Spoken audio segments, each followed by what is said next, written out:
Imaginez que vous entrez dans un supermarché demain matin. Les rangées de légumes sont à moitié vides. Les pommes ont disparu. Les fraises, les courgettes, les amandes, introuvables. Le café, le chocolat, les huiles végétales, des étiquettes de rupture de stock partout où vous posez les yeux. Ce n'est pas le scénario d'une guerre, ni d'une catastrophe nucléaire. C'est simplement le monde sans abeilles.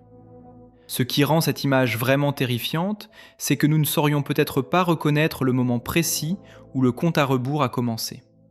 Pas d'explosion, pas d'alerte. Juste un silence progressif dans les champs, un bourdonnement qui s'éteint saison après saison, et des rayonnages qui se vident sans que personne ne comprenne pourquoi. Les 3/4 de toutes les cultures vivrières mondiales dépendent directement ou indirectement des pollinisateurs. Et les abeilles assurent la part la plus décisive et la moins remplaçable de ce travail. Retirer les abeilles de l'équation, ce n'est pas perdre un service agréable. C'est retirer le moteur d'une mécanique que des milliards d'êtres humains utilisent chaque jour sans y penser. Nous ne sommes pas au bord du gouffre. Nous avons déjà commencé à y glisser. Ce sujet est l'un de ceux qui méritent qu'on s'y arrête vraiment. Et c'est exactement la raison d'être de cette chaîne. Si vous êtes là pour la première fois, abonnez-vous et activez la cloche. Chaque semaine, on plonge ensemble dans les sujets que la science rend fascinants. Alors, qui sont vraiment ces créatures dont dépend une si grande part de notre alimentation ? Pour comprendre ce qu'elles représentent, il faut remonter très loin. Il y a environ 100 millions d'années, la Terre était un endroit profondément différent. Les dinosaures dominaient les continents. Les forêts étaient composées principalement de conifères, de fougères arborescentes et de prêles géantes. Des plantes qui se reproduisaient par le vent, par les spores, par la gravité. Un monde vert et silencieux, sans fleurs. Puis quelque chose de remarquable s'est produit. Les plantes à fleurs, les angiospermes, ont fait leur apparition. Leur émergence n'a pas été une simple évolution botanique. C'était une révolution écologique qui allait redessiner la surface entière de la planète. Ces premières fleurs avaient besoin d'un transporteur. Le vent pouvait disperser le pollen, mais c'était inefficace, aléatoire. Il fallait quelque chose de plus précis, de plus fiable. C'est là qu'entrent en scène les ancêtres des abeilles. Ces ancêtres n'étaient pas les petites travailleuses dorées que nous connaissons. C'étaient des guêpes carnivores, appartenant au groupe des crabronidés, qui chassaient d'autres insectes pour nourrir leurs larves. La transition vers le végétarisme ne s'est pas faite en un jour. Les paléontologues supposent qu'elle a commencé par accident. En chassant des insectes qui se nourrissaient de fleurs, ces guêpes revenaient au nid couvertes de pollen. Les larves ont commencé à l'ingérer. Progressivement, sur des millions de générations, le pollen est devenu une source de protéines à part entière, assez riche, assez abondante pour remplacer la proie vivante. C'est l'une des transitions alimentaires les plus spectaculaires de l'histoire évolutive des insectes. D'un carnivore chassant des proies vivantes à un collecteur de pollen. Ce changement s'est accompagné de transformations anatomiques profondes. Les guêpes prédatrices ont des corps lisses, aérodynamiques pour la chasse. Les premières abeilles, elles, ont développé des poils ramifiés, plumeux, qui capturaient et retenaient les grains de pollen avec une efficacité redoutable. Un corps lisse ne recueille rien. Un corps couvert de ces microstructures, c'est une machine à pollen vivante. Les fossiles de ces premières abeilles ont été retrouvés dans des ambres du Crétacé, notamment en Birmanie. La pièce la plus ancienne identifiée avec certitude, le Melitosphex burmensis, est datée d'environ 99 millions d'années, selon les analyses isotopiques menées sur ces ambres birmans. Elle montre déjà les caractéristiques intermédiaires entre la guêpe et l'abeille. Une créature à mi-chemin entre deux mondes, au moment précis où l'évolution faisait un pari sur les fleurs. Ce pari s'est avéré le plus rentable de l'histoire de la vie sur Terre. Les fleurs et les abeilles ont coévolué pendant des dizaines de millions d'années, chacune tirant l'autre vers une complexité croissante. Les fleurs ont développé des couleurs, des formes, des parfums, des signaux spécifiquement calibrés pour attirer les abeilles. Les abeilles ont développé des sens capables de décoder ces signaux avec une précision stupéfiante. Une relation qui, au fil du temps, a littéralement coloré notre planète. Les prairies fleuries, les forêts fruitières, les jardins, tout cela est le produit de ce partenariat millénaire. À la fin du Crétacé, l'astéroïde qui a éliminé les dinosaures a aussi ravagé une grande partie des écosystèmes terrestres. Mais les angiospermes et les abeilles ont survécu. Dans le monde nouveau qui a émergé, elles ont prospéré à une vitesse extraordinaire. Le Paléogène a vu une explosion de diversification. Aujourd'hui, on dénombre plus de 20 000 espèces d'abeilles sur la planète, colonisant presque tous les environnements terrestres, des zones arctiques aux déserts arides. Pour comprendre pourquoi les abeilles font ce travail mieux que n'importe quelle autre créature, il faut regarder de très près leur corps. Le corps d'une abeille n'est pas simplement un insecte, c'est un outil de pollinisation d'une sophistication absolue, façonné sur des millions de générations. Commençons par les pattes. Chez l'abeille domestique, Apis mellifera, les pattes postérieures portent ce qu'on appelle les corbeilles à pollen, ou corbicules. Ce sont des structures creuses, bordées de poils raides et courbés, qui forment une poche naturelle. Quand une abeille butine une fleur, elle rassemble le pollen humidifié de salive et de nectar, en fait des pelotes compactes, et les charge dans ses corbeilles. Une seule abeille peut transporter jusqu'à la moitié de son propre poids en pollen lors d'un seul voyage. La langue, le proboscis, est une autre merveille d'ingénierie. Longue, tubulaire, capable de s'étendre bien au-delà de la tête, elle peut atteindre le fond de fleurs inaccessible à d'autres insectes. Sa surface est couverte de minuscules poils qui captent les informations chimiques de chaque fleur visitée. L'abeille goûte et analyse en même temps qu'elle se nourrit. Le système visuel des abeilles dépasse ce que nos yeux peuvent percevoir. Elle voit dans l'ultraviolet, une gamme de longueurs d'onde invisible à l'œil humain. Or, de nombreuses fleurs ont développé des motifs ultraviolets sur leurs pétales. Des guides visuels qui dirigent les abeilles précisément vers le nectar et le pollen. Ce que nous voyons comme un pétale jaune uni, une abeille perçoit comme une piste balisée, avec des zones colorées indiquant le chemin exact vers la ressource. La coévolution n'est pas seulement anatomique, elle est visuelle, codée dans des fréquences lumineuses que seuls les partenaires de ce contrat ancien peuvent déchiffrer. La mémoire spatiale des abeilles a longtemps laissé les scientifiques perplexes.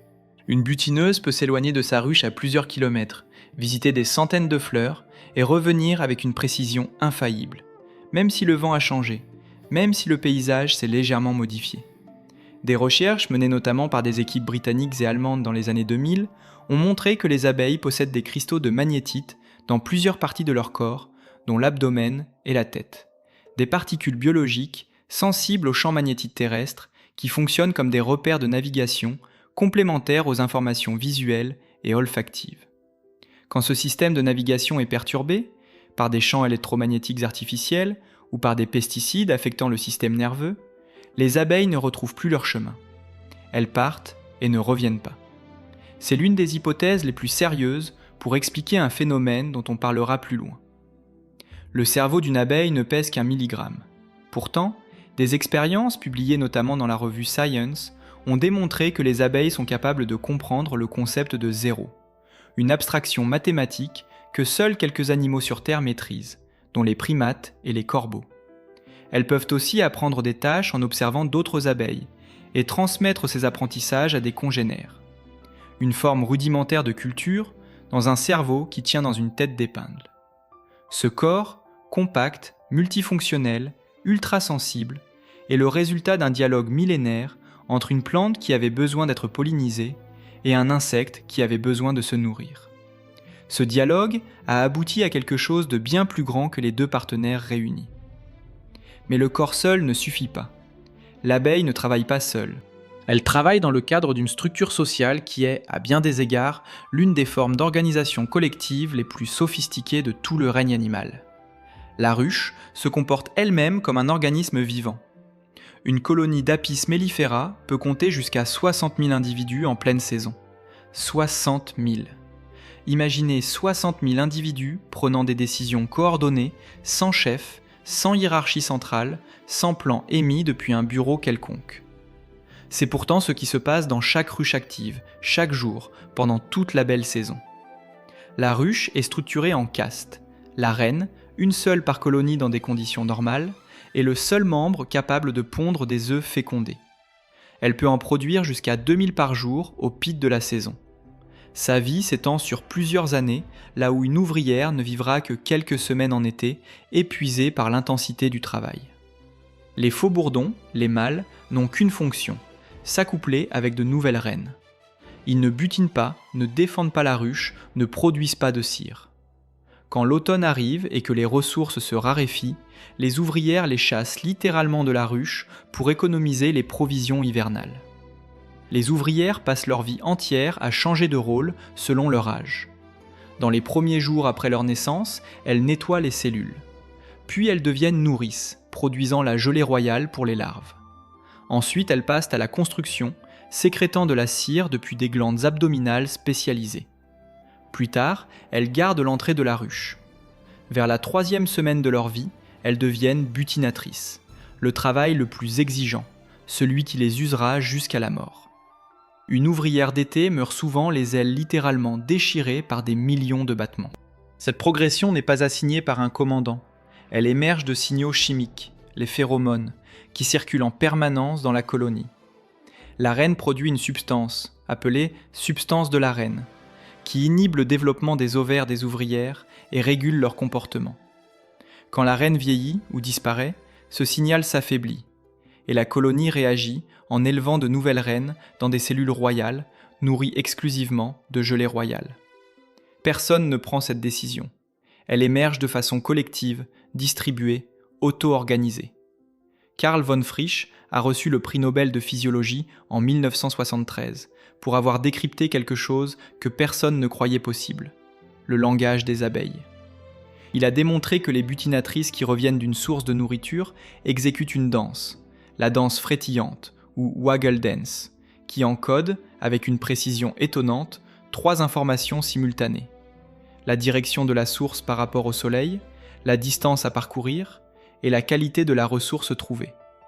L'angle de la danse par rapport à la verticale correspond à l'angle entre la ruche, le soleil et la source. La durée de la phase frétillante correspond à la distance. L'intensité de la danse signale la richesse du gisement. Des études ultérieures ont analysé des milliers de danses et ont pu reconstituer avec précision la carte des territoires de butinage de colonies entières, sans jamais suivre une seule abeille dans le champ. Ce n'est pas une métaphore d'appeler ça un langage. C'est un véritable système de communication symbolique abstraite, capable de transmettre des informations sur un endroit que l'émetteur a visité, mais que le récepteur n'a jamais vu. La prise de décision collective atteint son summum lors d'un phénomène particulier, l'essaimage. Quand une colonie devient trop peuplée, elle se divise. La vieille reine part avec environ la moitié des abeilles pour fonder une nouvelle colonie. Mais où s'installer ? Des éclaireuses partent en exploration, reviennent et dansent pour signaler les sites potentiels. D'autres abeilles inspectent les sites indiqués et viennent à leur tour danser pour ceux qui leur semblent les meilleurs.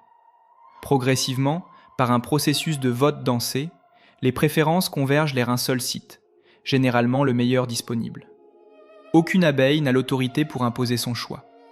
La décision monte du bas vers le haut, par accumulation de signaux, jusqu'à ce qu'un consensus se forme. Des chercheurs en informatique et en robotique s'inspirent directement de ce mécanisme pour concevoir des algorithmes de décision distribués dans les systèmes d'intelligence artificielle.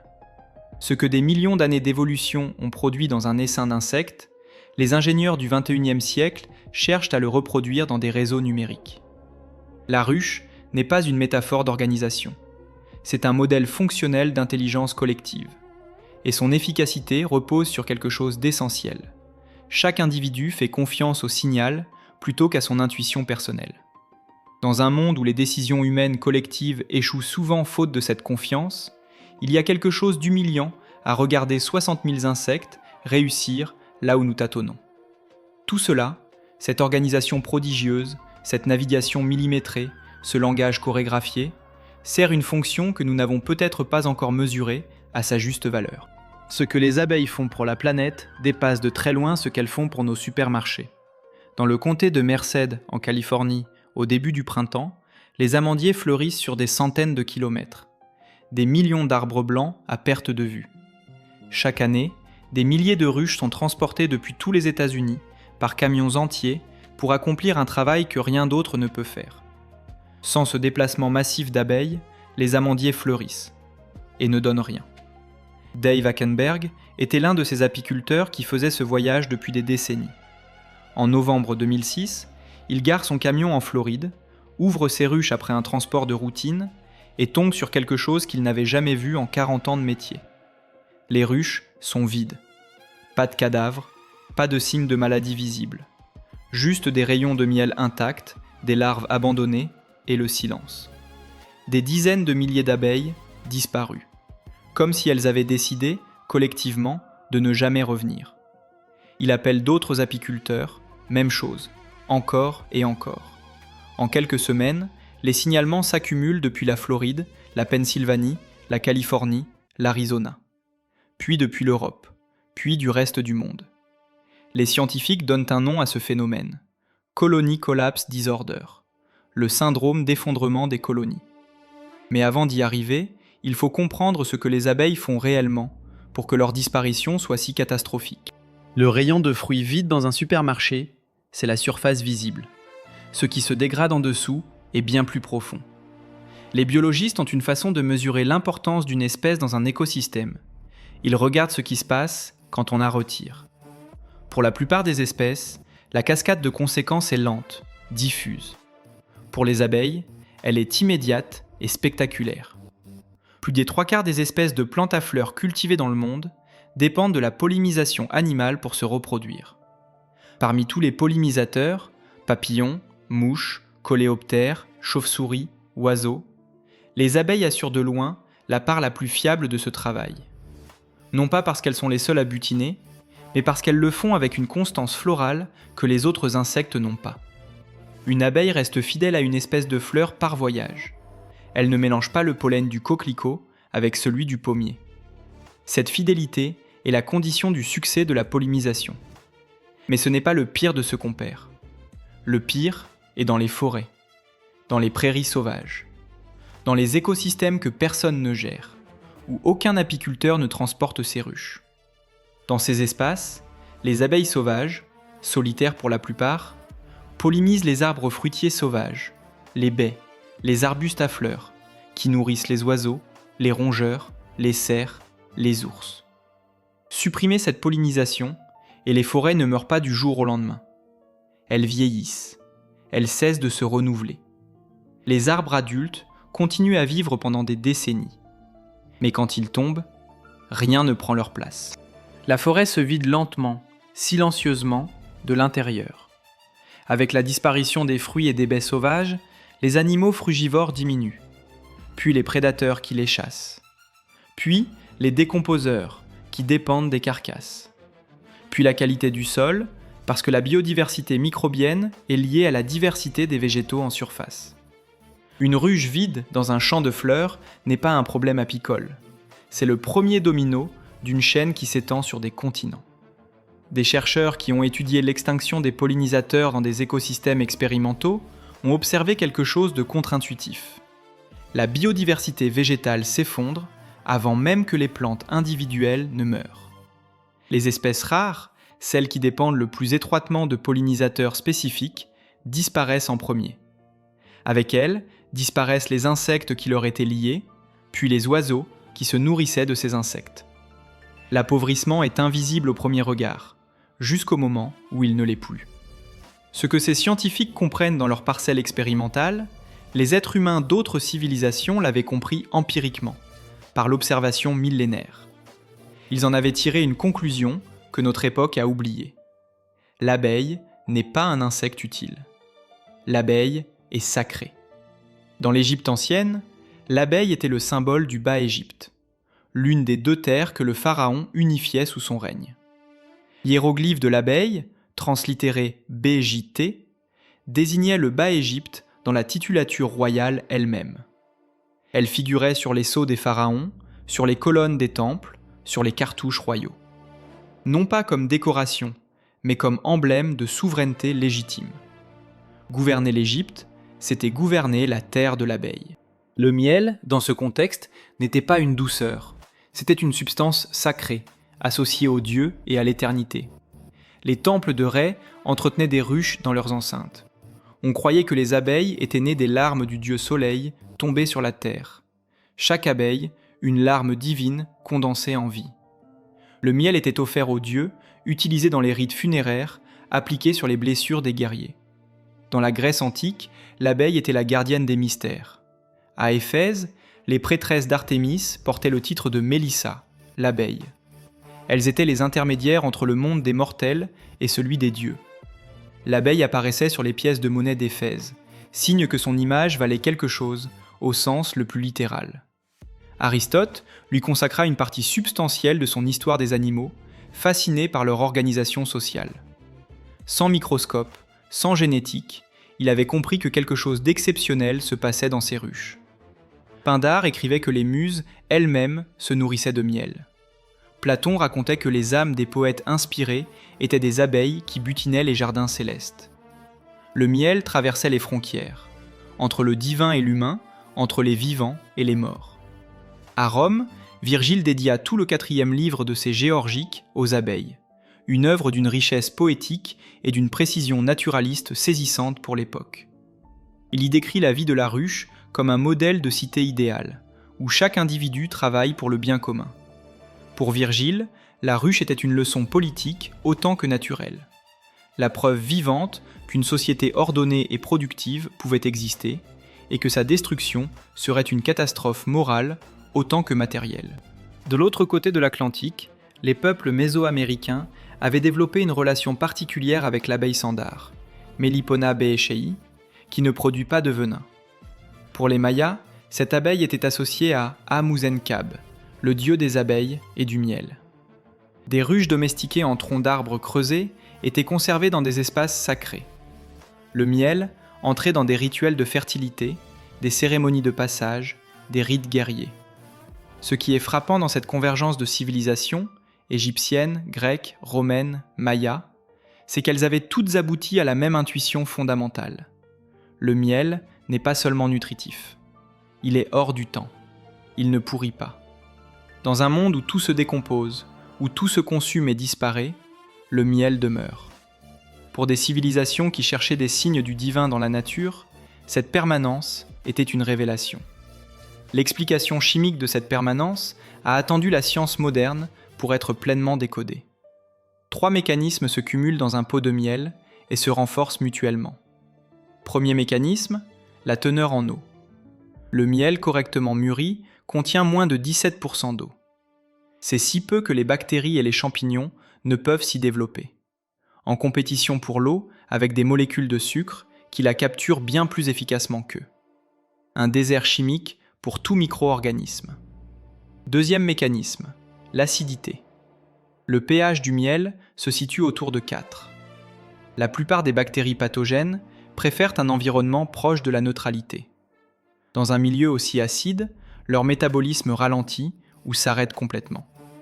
Troisième mécanisme, le plus fascinant.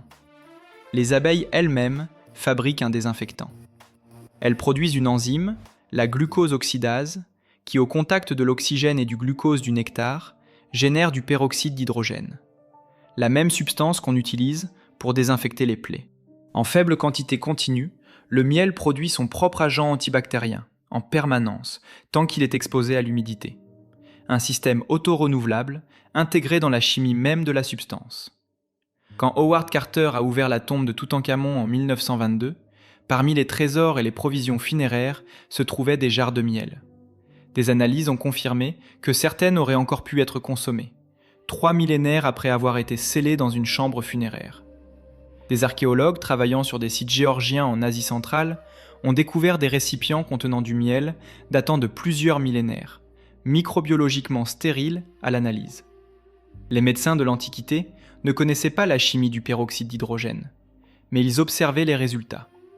Le papyrus Ebers, l'un des plus anciens documents médicaux connus, prescrit le miel pour les infections de plaies, les brûlures, les ulcères gastriques. Les soldats grecs emportaient du miel dans leurs campagnes, non pour se nourrir, mais pour soigner les blessures de combat. Cette sagesse empirique a été redécouverte par la médecine moderne. Le miel de Manuka, produit en Nouvelle-Zélande par des abeilles qui butinent un arbuste particulier, contient une concentration élevée d'un composé appelé méthylglyoxal, qui amplifie ses propriétés antibactériennes bien au-delà du miel ordinaire. Il est aujourd'hui utilisé cliniquement sur des plaies chroniques, des brûlures sévères et des infections résistantes aux antibiotiques. Dans une époque où la résistance bactérienne aux traitements conventionnels devient une crise sanitaire mondiale, les hôpitaux retournent vers une substance que les pharaons utilisaient des millénaires avant la découverte de la pénicilline. Voilà ce que les abeilles produisent. Une substance qui traverse le temps, qui défie la biologie, que les civilisations ont vénérée et que la médecine moderne réapprend à utiliser. Voilà aussi ce que nous avons failli perdre, brusquement, sans préavis. Revenons à Dave Hackenberg et à ses ruches vides de novembre 2006. Les apiculteurs qui l'ont contacté dans les semaines suivantes avaient tous le même récit. Des colonies fortes en septembre, effondrées en novembre. Pas de prédateurs, pas de signes évidents de maladie. Juste des abeilles qui partaient et ne revenaient pas. Le phénomène n'était pas entièrement nouveau. Des effondrements mystérieux avaient été signalés sporadiquement tout au long du XXe siècle, décrits sous différents noms.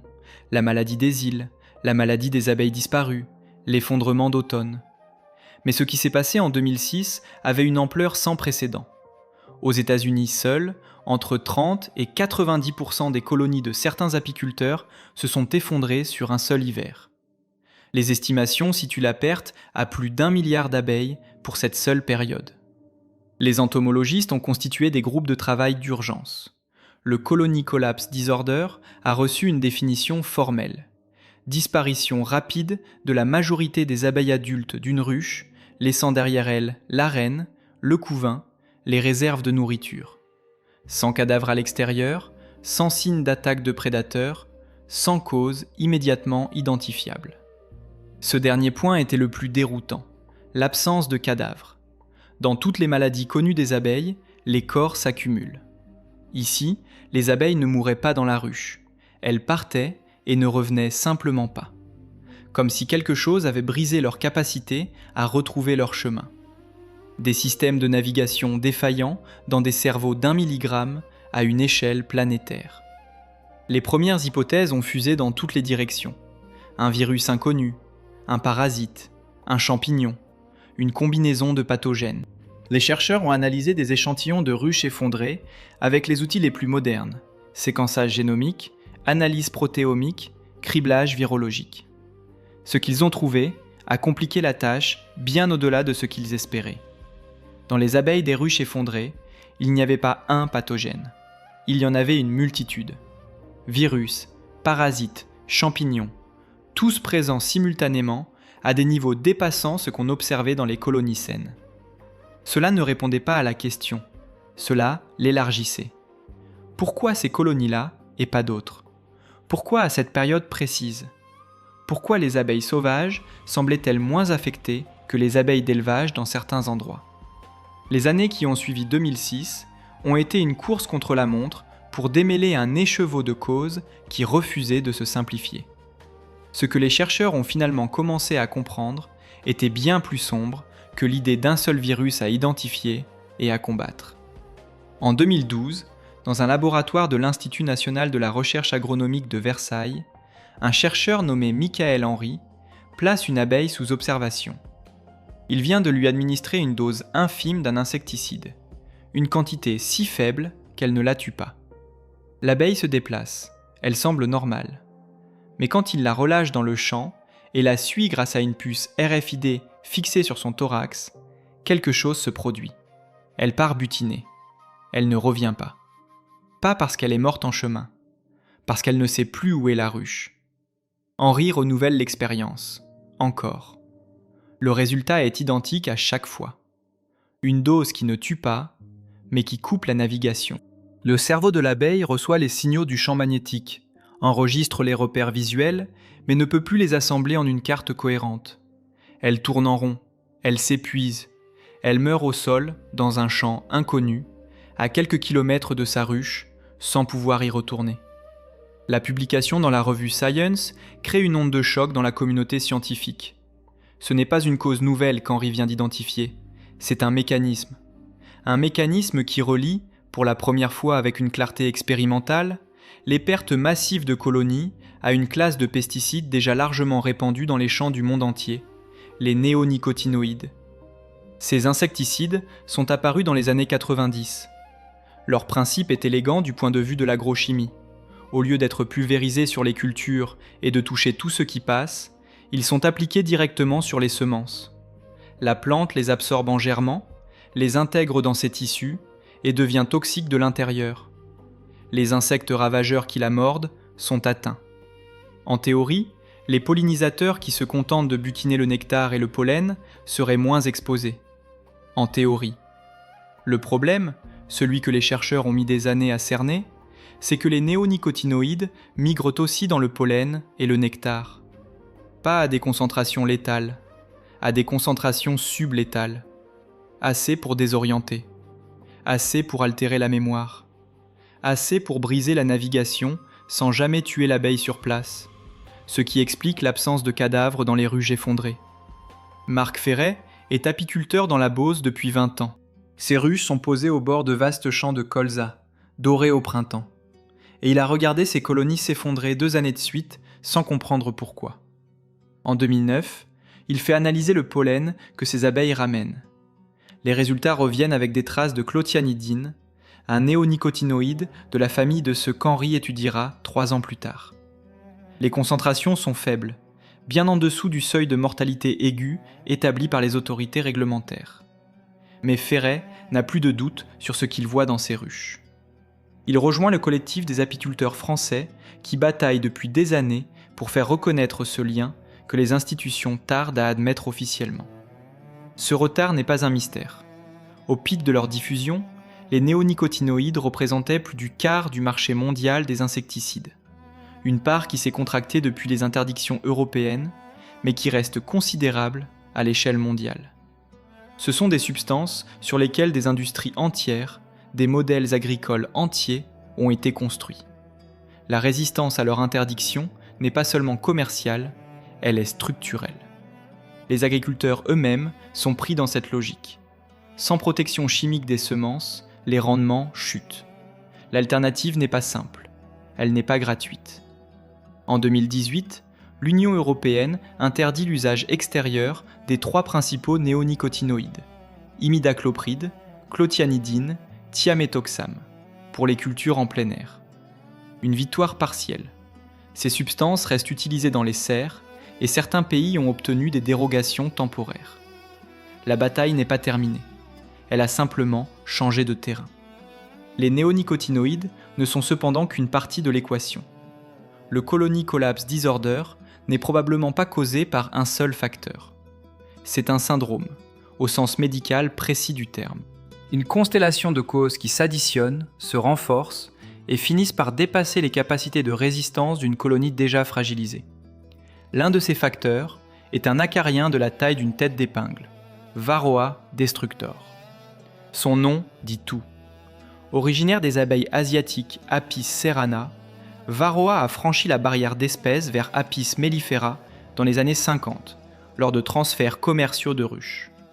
Apis cerana cohabite avec ce parasite depuis des millénaires et a développé, par sélection naturelle, des comportements d'hygiène collective précis. Les ouvrières détectent les cellules infestées par leur odeur, les décapsulent et éliminent les larves d'acariens avant qu'elles n'arrivent à maturité. Ce comportement, dit VSH, Varroa Sensitive Hygiene, maintient les populations du parasite sous contrôle chez les abeilles asiatiques. Apis mellifera, domestiquée et sélectionnée par les humains pour d'autres qualités, a largement perdu cette capacité au fil des siècles.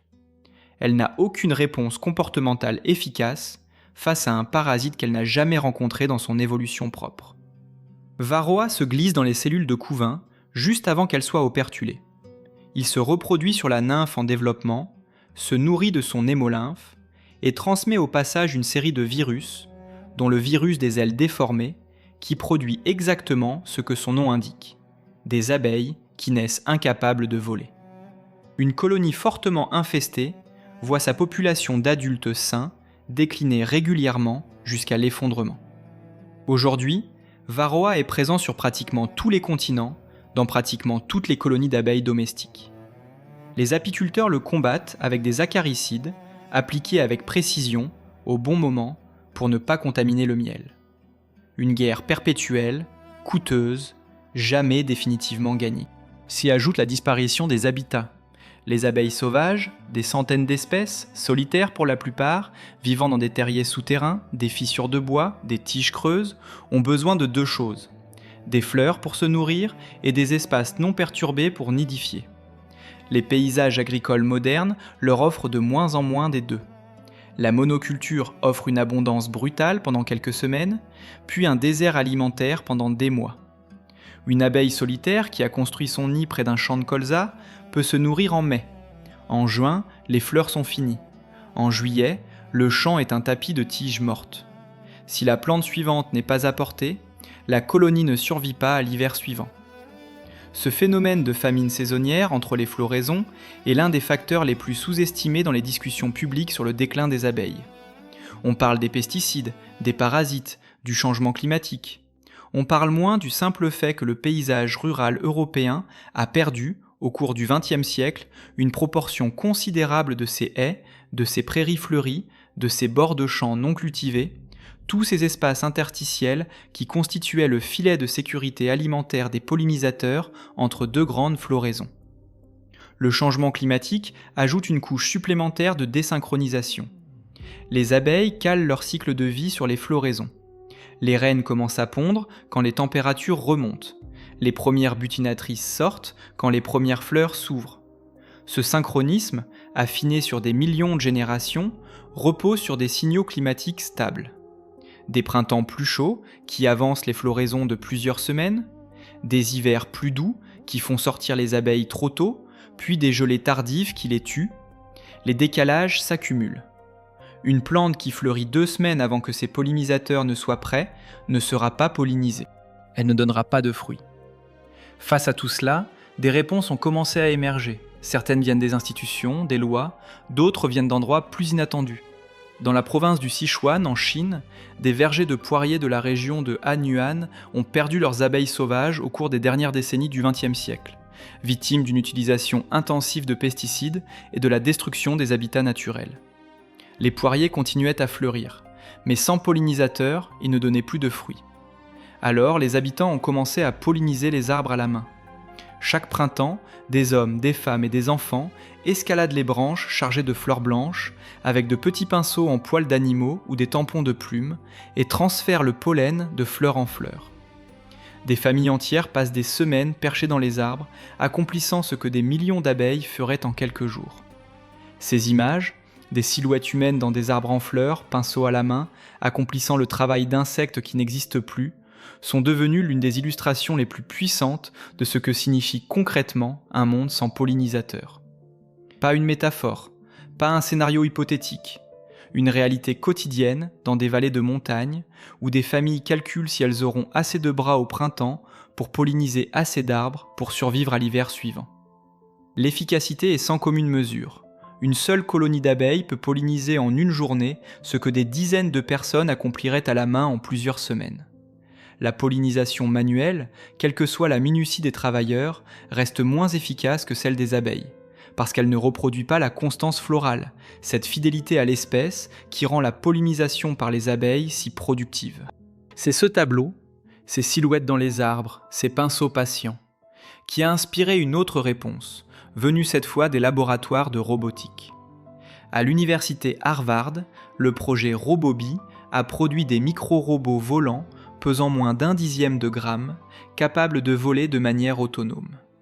Au Japon, une équipe dirigée par Eijiro Miyako a équipé des drones miniatures de gel ionique adhésif recouverts de poils de cheval, une surface qui capture et transfère le pollen lors des contacts avec les fleurs. Ces travaux ont été publiés dans la revue Chem en 2017 et ont valu à Miyako le prix Ig Nobel, une récompense qui salue les recherches qui font d'abord rire, puis réfléchir. Ces innovations fonctionnent, à petite échelle, en conditions contrôlées. Mais leurs limites sont immenses. Un drone a besoin d'énergie. Il doit être fabriqué, entretenu, rechargé. Il ne se reproduit pas. Il ne s'adapte pas aux conditions changeantes du terrain. Il ne danse pas pour ses congénères afin de leur indiquer où se trouve la meilleure floraison. À l'échelle d'un seul verger, sans même parler des forêts sauvages ou des prairies de montagne, le nombre de robots nécessaires pour remplacer une population d'abeilles suffisante serait économiquement et techniquement impossible à déployer dans un avenir prévisible. Eijiro Miyako lui-même est le premier à dire que ces drones ne sont pas une solution. Ils sont une démonstration d'urgence, une façon de montrer, de manière concrète, ce que nous sommes en train de perdre et ce qui nous en coûterait de devoir le remplacer. Un robot qui imite maladroitement, à grands coups, ce qu'une abeille fait naturellement, gratuitement, sans interruption. Les réponses les plus prometteuses sont celles qui cherchent non pas à remplacer les abeilles, mais à reconstruire les conditions qui leur permettent de survivre. Dans plusieurs régions d'Europe, des programmes de restauration des corridors écologiques ont été lancés. Des bandes continues de prairies fleuries, de haies et d'espaces non traités qui relient entre eux les habitats naturels fragmentés. Ces corridors ne sont pas spectaculaires. Ce sont des bandes d'herbes et de fleurs sauvages au bord des routes, des toitures végétalisées dans les villes, des bordures de champs laissées sans herbicides. En France, des initiatives de continuité écologique dans des zones périurbaines ont montré que les populations de pollinisateurs pouvaient augmenter de manière mesurable en quelques années dans des zones où elles avaient presque disparu. Ces animaux n'ont pas besoin de grand-chose pour revenir. Ils ont besoin que nous arrêtions de tout détruire. À Brighton, en Angleterre, une apicultrice urbaine nommée Sarah Wyndham Lewis a installé des ruches sur les toits de plusieurs bâtiments du centre-ville. Ce que ces analyses de miel ont révélé a surpris les chercheurs. La diversité des pollens dans ce miel urbain est supérieure à celle observée dans de nombreuses zones rurales environnantes. Parce que la ville, avec ses jardins privés, ses parcs, ses plantes ornementales d'espèces variées, offre une diversité florale plus riche que des campagnes dominées par les monocultures. Les abeilles de toit de Londres ou de Paris butinent parfois mieux que celles des champs normands. Cette découverte n'est pas un plaidoyer pour l'urbanisation. C'est un signal sur ce que nous avons fait aux paysages ruraux. Quand une ville devient un meilleur habitat pour les pollinisateurs que la campagne, quelque chose s'est profondément déréglé dans notre façon d'occuper la terre. La science travaille aussi sur les abeilles elles-mêmes. Des programmes de sélection cherchent à développer des lignées d'Apis mellifera naturellement résistantes à Varroa, en amplifiant le comportement VSH que les abeilles asiatiques possèdent. Ces lignées existent, elles fonctionnent. Leur diffusion à grande échelle reste lente, parce qu'elle demande un effort de sélection et de distribution que le marché apicole ne finance pas spontanément. Ce qui est peut-être le plus difficile à accepter dans cette histoire, c'est que nous avons su. Nous avons su très tôt que quelque chose n'allait pas. Les apiculteurs le signalaient avant que les chercheurs ne le mesurent. Les biologistes le mesuraient avant que les législateurs ne l'admettent. Les civilisations anciennes, qui vénéraient l'abeille et protégeaient les ruches comme des biens sacrés, comprenaient intuitivement quelque chose que notre époque a mis des décennies à accepter formellement. Certaines choses dans la nature ne se remplacent pas, et leur perte est irréversible. Il reste encore des endroits dans le monde où les prairies bourdonnent, où les colonies prospèrent, où les apiculteurs trouvent leurs ruches pleines au matin. Ces endroits ne sont pas des anomalies, ce sont des preuves de ce qui est encore possible. Des endroits où la chimie a été réduite, où les haies ont été plantées, où quelqu'un a choisi de ne pas traiter ce champ, de ne pas arracher cette rangée de fleurs sauvages, de laisser passer la saison sans intervenir. Dans l'un de ces endroits, quelque part dans les collines de Provence, une apicultrice ouvre une ruche au petit matin de mai. L'air sent le thym et la lavande. Les cadres sont lourds de miel ambré. À l'entrée de la ruche, une butinatrice revient d'un voyage inconnu, se pose sur la planche de vol et commence à danser. Elle tourne, elle frétille, elle indique une direction, une distance, une promesse. Autour d'elle, d'autres abeilles s'arrêtent, puis elles décollent, une par une, dans la lumière du matin, vers quelque chose que nous ne verrons jamais, que nous ne pouvons pas suivre, que nous ne savons pas encore construire. Ce mouvement existe depuis 99 millions d'années. Il a survécu aux astéroïdes, aux glaciations, aux bouleversements qui ont redessiné la surface de la planète. Il tient aujourd'hui à des décisions que nous prenons dans nos champs, dans nos jardins, dans nos supermarchés, dans nos assemblées. La danse continue.